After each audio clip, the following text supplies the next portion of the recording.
नमस्कार।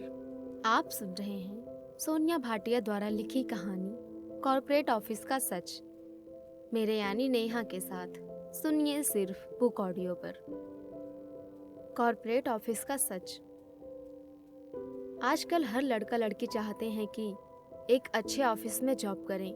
रीना की भी एक ऑफिस में जॉब लगी थी। गुड़गांव में ऑफिस था, अच्छी सैलरी थी। घर के हालत वैसे भी अच्छे नहीं थे।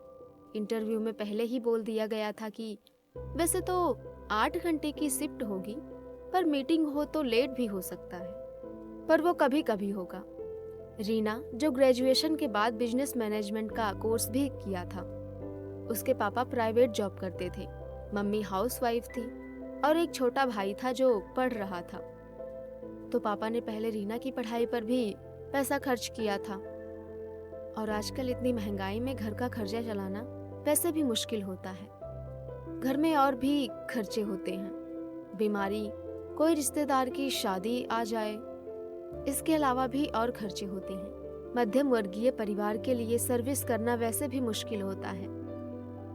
वैसे भी आजकल लड़के लड़कियों का सपना होता है पढ़कर कुछ करें। रीना बहुत खुश थी। उसको अच्छी सैलरी में जॉब मिल गई थी और जॉब करते हुए रीना को 1 महीना हो गया था। वे बहुत खुश थी। और ऑफिस में एक लड़का कार्तिक था जो रीना को अच्छा लगता था, और कार्तिक भी ऑफिस के काम में रीना की हेल्प करता था। रीना जिस प्रोजेक्ट में काम कर रही थी अपनी कंपनी के ऑफिस में, उसके बॉस का नाम गौरव था।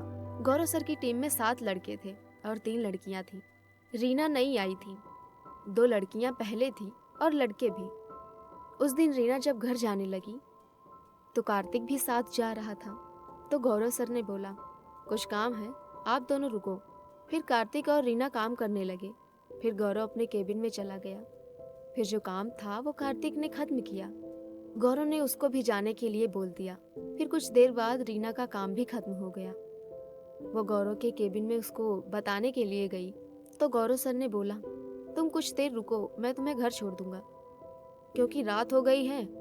तो रीना ने बोला, मैं कैब बुक कर लूंगी। पर सर ने बोला, मैं भी उसी रास्ते से जा रहा हूँ। तो कुछ देर के बाद दोनों वहां से निकले। ऑफिस में अभी 3-4 लोग थे। फिर गौरव ने रास्ते में बातों के दौरान पूछा, तुम्हारे घर में कौन कौन है?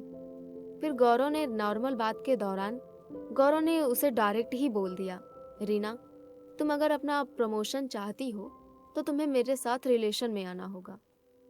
तो रीना को इसकी उम्मीद नहीं थी। उसको अभी कुछ समझ नहीं आ रहा था। गौरव सर जो थे वो मैरिड थे, उनका एक बच्चा भी था। तो उसने बोला कि वो अभी कुछ कह नहीं सकती। रीना एकदम शॉक्ड हो गई थी। वो समझ नहीं पाई क्या आंसर दूं। तो गौरव ने उसको घर के पास छोड़ा। फिर अगले दिन मॉर्निंग में गौरव का फोन आया और वो रीना को कहता है उसको प्रमोशन के लिए कल तक नेम फाइनल करना है, तो वो आज शाम तक आंसर कर दे और इस प्रमोशन से उसकी सैलरी बहुत अच्छी हो जाएगी। रीना को कुछ समझ नहीं आ रहा था। वो इतनी अच्छी जॉब को छोड़ना भी नहीं चाहती थी। फिर उसने शाम तक गौरव को बोला वो ये सब नहीं करना चाहती और उसको जॉब भी करना है।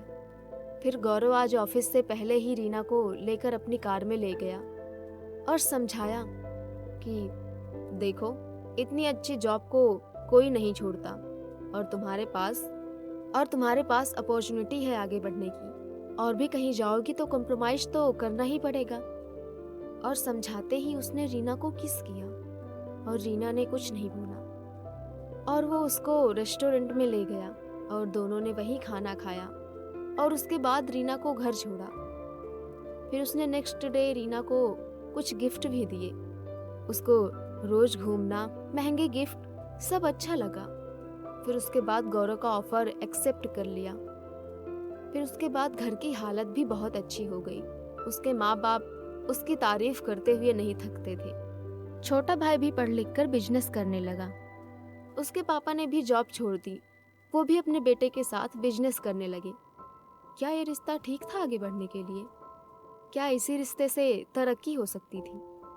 फिर कुछ टाइम बाद उसकी शादी हो गई, पर आज भी यही जॉब करती रही है। ये समाज का कैसा सच है?